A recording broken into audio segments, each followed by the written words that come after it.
절 우리 같이 읽을까요? 아볼로가 고린도에 있을 때 바울이 윗지방으로 다녀 에베소에 와서 어떤 제자들을 만나 이르되 너희가 믿을 때 성령을 받았느냐? 이르되 아니라 우리는 성령의 계심도 듣지 못하였노라. 바울이 이르되 그러면 너희가 무슨 세례를 받았느냐? 대답하되 요한의 세례니라. 바울이 이르되 요한이 회개의 세례를 베풀며 백성에게 말하되 내 뒤에 오시는 이를 믿으라 하였으니 이는 곧 예수라 하거늘 그들이 듣고 주 예수의 이름으로 세례를 받으니 바울이 그들에게 안수하며 성령이 그들에게 임하심으로 방언도 하고 예언도 하니 모두 12사람쯤 되니라. 지금 에베소에 바울이 다시 오게 됐어요. 자, 에베소는 어디죠? 터키 밑에죠. 자, 고린도는 그리스입니다.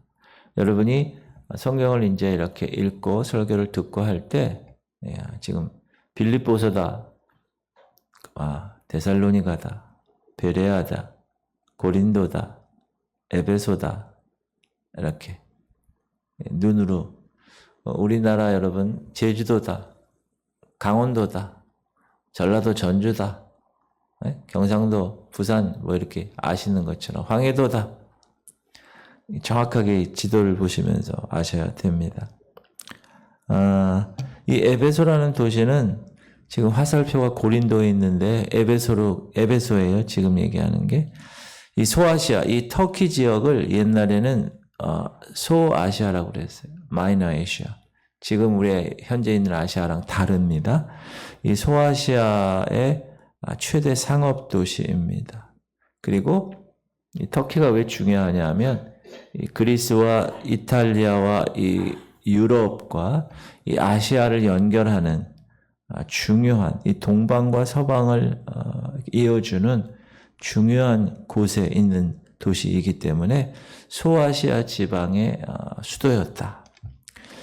바울은 그 전에 우리가 엊그제 공부했을 때 잠깐 이 에베소에 머문 적이 있었습니다. 그러나 바울은 더 오래 있기를 바라는 그들의 간청을 물리치고 하나님의 뜻이면 내가 다시 올게 그렇게 하고 에베소를 떠났었죠. 그래서 저 안디옥과 그렇죠? 저 뒤위에 오른쪽 위에 비두니아 또 갈라디아, 부르기아 이 지역을 차례로 다니면서 제자를 굳게 하는 일을 이제 하다가 다시 에베소에 온 겁니다. 그러니까 에베소 교회는 바울의 3차 전도 여행에 설립한 교회입니다. 그리고 이곳에서 바울은 3년 동안 상당히 오랜 기간에 하나님의 말씀을 가르쳐 왔습니다. 이것이 바울이 에베소 교회를 설립한 첫 오늘 발자취입니다. 에베소에 바울이 이렇게 도착했는데 일단의 어떤 제자들과 만나게 되죠. 1절 보면 아볼로가 고린도에 있을 때 바울이 윗지방으로 다녀 에베소에 와서 어떤 제자들을 만났다. 여기서 어떤 제자들, 여기서 제자들이라고 이야기하면 예수가 메시아다라는 것을 아는 사람, 믿는 사람, 예수가 그리스도이심을 믿는 사람이 제자라고 합니다. 그러나 이 당시 이 제자들은 아직 올바른 신앙을 가지지 못했습니다. 교리적으로 많은 부족한 면이 있었죠. 그래서 다시 와서 이 에베소에 있는 성도들, 제자들을 보니까 바울이 좀 석연치 않는 것들을 발견하게 돼서 예를 들면 그들의 믿음에 뜨거운 열정이 없다든가 그들의 생활에 생동감이 없다든가 그런 것을 이렇게 보게 됩니다. 그래서 바울이 이렇게 묻죠. 시작. 이르되 너희가 믿을 때 성령을 받았느냐? 요 문구는 지금은 없어진 것 같은데 수십 년 동안 그 오살리 기도원, 금식 기도원 대성전 위에 글자가 딱 써 있었어요. 너희가 믿을 때 성령을 받았느냐? 이렇게 써 있던가? 왜냐하면 되게 중요한 말이기 때문에 이거는 그 당시 바울이 에베소에서 만난 어떤 제자들에게 말한 질문이면서 동시에 지금 여러분에게도 질문을 하는 하나님의 음성입니다. 믿을 때 성령을 받으셨습니까? 너무나 중요한 거기 때문에 제가 또 질문을 드린 겁니다. 그랬는데 그 어떤 제자들 에베소에서 만난 그 사람들의 대답이 놀라웠습니다. 이르되 아니라 우리는 성령이 계심도 듣지 못하였노라. 그러니까 바울이 기가 막힌 거죠. 들었을 때.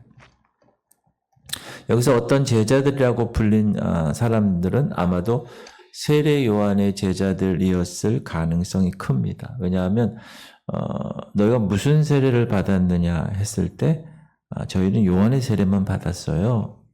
시작. 바울이 이르되 그러면 너희가 무슨 세례를 받았느냐? 대답하되 요한의 세례. 여기서 요한은 세례 요한을 얘기하는 거죠. 요한의 제자들은 요한도 제자들이 많이 있었어요. 그때 예수님이 나타나기 바로 전이었기 때문에 많은 사람들이 광야에서 외치는 세례 요한을 따르게 됐죠. 그리고 그 요한의 제자들은 그 세례 요한이 나중에 이렇게 죽잖아요. 목이 베어서 그 순교하는 그 순간까지 자기 스승을 따랐습니다. 이들 요한의 제자들 중에는 예루살렘을 떠난 사람들도 있었기 때문에 그들은 예루살렘에서 있었던 일을 모를 수 있죠. 예수님이 당한 고난, 그리고 죽으심, 그리고 부활, 그리고 오순절, 특별히 오순절 사건. 이 결정적인 복음의 핵심을 경험하지 못하고 흩어졌을 가능성이 많습니다. 그들은 예수가 메시아인 것을 알았어요. 이 세례 요한의 제자들은 그것을 증거했어요. 그러나 더 자세한 구원의 도리, 특별히 성령 체험이 없었고 성령의 사역도 깨닫지 못하고 있었기 때문에 파워풀한 성령의 사역이 경험되지 못했다. 사실 성령에 관한 사건, 성령에 관한 지식은 예수님이 돌아가시고 승천하시고 나서 49일, 50일째 되는 날, 그렇죠? 열흘 되는 날. 예수님이 40일 동안 이 땅에 계시고 승천하시고 열흘 있다가 오순절 날 성령께서 마가 다락방에 임재하셨기 때문에 성령에 관한 사건, 성령에 관한 지식은 오순절을 통해서 나타났고 그리고 예루살렘 교회를 통해서 불길같이 흩어진 것입니다. 성령의 능력이. 그런데 이들은 성령의 있음을 듣지도 못했다. 그 전에 예루살렘 사건을 모르는 사람이었다라는 것을 알 수가 있습니다. 그리고 이들의 믿음은 예수로 말미암은 온전한 구원받은 상태가 아니다. 다시 쉽게 얘기하면 구약에서 그렇게 기다리던 메시아가 예수라는 것을 알아요. 그것을 믿어요. 성경적인 증거에 의해서 이 사실을 또 전파해요. 그러나 그들이 믿고 전한 복음은 죄사함을 받게 하는 구원의 십자가의 복음이 아니라 예수가 그냥 메시아라고만 하는 그 정도의 복음이었다. 그러니까 그들에게는 구원의 능력이 없었고 예수 그리스도와의 영적인 연합도 이룰 수 없었고 특별히 성령 충만함을 경험할 수 없었다. 능력이 없었던 거죠. 이들 에베소의 제자들은 성령 없이 예수를 믿은 거죠. 성령 없이 예수를 전했고 성령 없이 살아갔던 사람들. 온전한 믿음이 아니고 온전한 복음이 아니죠. 물론 우리가 예수를 믿을 때 성령께서 역사하시는 것입니다. 그러나 이들은 그걸 깨닫지 못했던 것이죠. 성령이 없는 믿음은 온전한 믿음이 될 수가 없습니다. 성령은 우리를 거듭나게 하는 주체이시죠. 여러분이 전도 대상자들에게 복음을 전하지만 그 복음이 그 전도 대상자의 마음에 변화를 시키는 주체는 성령님이시기 때문에 그렇습니다. 성령은 우리의 구원을 온전케 하시는 주체이십니다. 그래서 성령에 대한 지식을 여러분이 가지셔야 됩니다. 에베소에서 바울이 만난 이 제자들처럼 우리는 성령이 있음을 듣지도 못하고 알지도 못해. 그러면 되지 않습니다. 네, 한국 교회에서도 그런 경우가 있습니다. 네. 성령을 인정하지 않는 교회도 있고요. 어느 교회는 뭐 장로교나 이런 교회는 그냥 말씀만 생각하고 말씀만 공부하고 성령 이런 신경 안 쓰는 그런 교회도 있고. 근데 요즘은 많이 성령께서 역사하셔서 장로교든 순복음이든 관계없이 그 교회 목사 리더십이 어떤 신앙의 체험을 했고 갖고 있느냐에 따라 장로교지만 오순절 교회처럼 순복음 교회처럼 뜨거운 교회가 많아요. 요즘은. 전 좋은 현상이라고 봅니다. 순복음 교회는 워낙 뜨거운 교회고 근데 장로교회에서도 요즘은 성령 사역 하시고 그렇죠? 어둠의 영들 쫓아내는 축사 사역도 하시고 병 고치는 사역도 하시고 그렇게 하시는 걸 보면서 이제 좀 이렇게 변화되고 있다는 사실을 우리가 깨닫게 되는데 인간의 구원에 있어서 성령의 역사는 절대적입니다. 성령은 우리에게 감동을 주시고 우리의 마음을 열어내시고 우리로 회개케 하시고 왜 죄를 깨닫게 했으니까 그리고 우리를 거듭나게 하십니다. 이게 다 성령께서 하시는 것입니다. 그래서 바울은 이 에베소에 있는 어떤 제자들에게 구원에 이르는 믿음에 관하여 올바르게 가르쳐 줬습니다. 그리스도에 대한 올바른 지식이 뭡니까? 십자가의 죽음과 그리고 부활입니다. 그 죽음 권세를 이기시고 살아나신 그의 부활 그리고 올바른 그 믿음에 대한 지식입니다. 우리가 제자 훈련을 또 어제부터 이제 또 다른 분들이 시작하는데 이 복음을 들어야 됩니다. 이단이나 사입이나 다른 종교가 이야기하는 것을 듣는 게 아니라 복음. 그 복음의 핵심은 뭐죠? 죄가 있는데 그 죄 문제를 예수 그리스도께서 사람이 되셔서 우리의 죄 문제를 해결하셔서 죄의 삭은 사망이니까 죽으셨다. 그래서 죄의 문제를 일단 다 해결하셨다. 그러나 그것으로 끝난 게 아니라 그 3일 후에 부활하셨다. 그 사망 권세를 깨고 그 모든 삶을 하나님의 자녀로서 우리를 입양하여 주셨다. 이러한 진리, 지식에 대한 믿음이 올바라야 됩니다. 이단 사이비처럼 잘못되면 되지 않습니다. 그래서 그 믿음이 예수 그리스도를 마음에 영접하게 해서 새로운 생명을 받게 하는 것입니다. 그리고 나서는 끝나는 게 아니라 성령께서 우리를 예수 그리스도와 함께 영적으로 연합하게 하신 것입니다. 그게 성령 세례입니다. 나는 죽고 예수로 사는 삶. 내 안에 예수 그리스도가 사는 삶. 하나님의 영이 충만한 삶. 그래서 이런 구원의 요소를 여러분이 지적으로 정확하게 알고 지금 나의 상태는 어떤 상태인가를 점검할 줄 알아야 합니다. 여러분 구원의 확신 있으십니까? 아멘. 그 구원의 확신 제가 제자 훈련 때 뭐라고 그랬어요? 점검하는 방법? 그 방법을 통해서 우리가 항상 점검하는 거예요.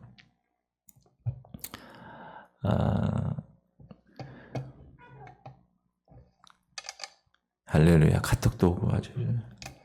너희가 믿을 때 성령을 받았느냐? 너희가 믿을 때 성령으로 세례를 받았느냐? 그래서 성령 세례와 물세례를 정확하게 여러분이 알 수 있어야 되고 또 정확하게 여러분이 체험하실 수 있어야 되고 또 성령 세례를 통하여서 성령이 여기 항상 dwell, 거주하고 계셔야 돼요. 내주하심이라고 그래요. 그것을. 성령의 사람이 되어야 된다. 여러분 성령의 사람이십니까? 아멘. 항상. 바울이 그들에게 세례를 베풀고 안수했더니 성령이 그들에게 임하게 됩니다. 시작. 바울이 이르되 요한이 회개의 세례를 베풀며 백성에게 말하되 내 뒤에 오시는 이를 믿으라 하였으니 이는 곧 예수라 하거늘 그들이 듣고 주 예수의 이름으로 세례를 받으니 바울이 그들에게 안수하며 성령이 그들에게 임하심으로 방언도 하고 예언도 하니 모두 12사람쯤 되니라. 바울이 안수기도 하니까 성령을 받았다. 임파테이션이죠. 이렇게. 그러나 그래서 여러분 오순절 교회들 있죠. 순복음교회. 순복음교회는 제가 말씀드린 것 같은데 예배가 끝나면 무조건 교구장이 있어요. 자기 담당 목사들. 거기에 교구실이 있어요. 교구실에 가요. 그리고 항상 안수를 받아. 매번 예배 끝나고. 그 줄을 쫙 서 있어 항상. 그리고 순복음교회는 그 목사에 대한 그 경외감이 있어요. 제가 지난주에 저희 아버님 장례식을 이제 이렇게 할 때 그때 저희 큰형이 순복음 교회 교단이잖아요. 저만 빼고 다 순복음인데 그 교회 이제 그 성시교회예요. 교회 이름이 홀리시티 거룩한 도시 성시교회에 성도들이 있어요. 3일 내내 아침부터 저녁 때까지 완전히 조직적으로 착착착착 진행해가지고 오면 안내해주고 그 안내 받으면 상주들한테 얘기해서 준비케 하고 그럼 들어와서 이제 이렇게 예를 갖추면 또 안내해서 식당으로 안내하고 모든 일들을 그 집사님들이 다 하시더라고요. 철저하게. 나중에 그 장지에 가서도 뭐 학원하고 끝날 때까지. 그래서 제가 나중에 제가 거기서 3년 사역을 했어요. 저희 형님을 도와드리느라고. 그래서 그 성시교회 교인들을 거의 다 알죠. 제 아내도 알고. 근데 이제 제가 이쪽에 와서 거기 그때 집사님 있었던 분들이 장로님이 됐더라고. 그분들이 아주 뭐 탁탁탁탁탁탁 다 준비를 했어요. 사진도 다 누구누구 찍고 영상도 다 찍고 나중에 다 보내줬어요. 저한테도. 그래서 너무 잘 섬기는 그런 모습이 순복음의 특징입니다. 순복음의 특징. 아주 너무 그래서 제가 전화를 드려서 나중에 그 장로 두 분한테 너무 감사했다고. 그리고 성시교회를 부탁한다고. 그러니까 순복음의 특징이 그렇습니다. 그래서 여의도 순복음교회와 그 외에 순복음교회가 그렇게 부흥하는 이유 중에 하나가 뭐냐면 목회자를 정말 철저하게 섬깁니다. 아주 뭐 어떻게 보면 너무 할 정도로 그렇게 섬깁니다. 남자 집사님들이 다 휴가 내서 3일 동안 와가지고 그 모든 일을 다 감당하는 거예요. 전체적으로 다. 야, 참 대단하다. 어떤 분은 왔다 갔다 하면서 제가 또 감동을 받았습니다. 그래서 이제 무슨 얘기하다 이게 나왔냐면 안수. 목회자가 성도를 안수를 하면 그 안수를 통해서 그 목회자에 있는 그 믿음과 그 영적 영향력이 이렇게 전가되는 그것을 순복음교회에서는 상당히 강조하고 있는데 저도 그걸 강조합니다. 그래서 제가 금요일 날은 제가 안수를 하는데 그거는 안수하는 사람이 하는 뭐 능력이 아니라 성령께서 그 목회자를 통해서 그렇게 임재하시는 것입니다. 그래서 믿음으로 받아들이니까 안수하는 자나 안수 받는 자나 믿음이 기본적으로 돼 있지 않으면 그 일은 이루어지지 않습니다. 순복음교회 같은 경우는 이제 그것이 문화가 돼 있기 때문에 병 고치는 것, 또 이런 것들 등등이 그래서 상당히 뜨겁죠. 막 성령의 역사가 아주 강하게 일어나는 그런 교단이고 그러한 교회입니다.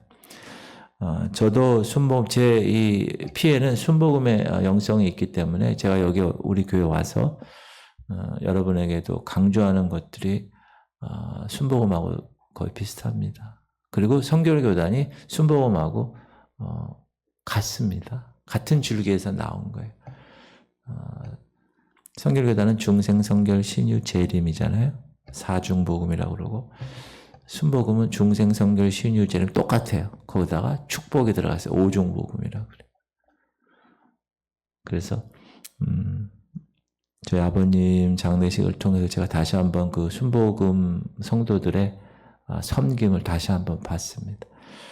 우리 성도님들도 성령의 뜨거움을 가지고 하나님을 섬기고 교회를 섬기고 또 주님이 원하시는 사역을 그 능력으로 오직 성령이 너에게 임하시면 너희가 권능을 받고 파워를 받는 거예요. 성령이 임할 때 파워를 받고 예루살렘과 온 유대와 사마리아 땅끝까지 복음을 전파할 수 있기 때문에 그런 주인공들 되시기를 주님의 이름으로 축복합니다. 기도합시다.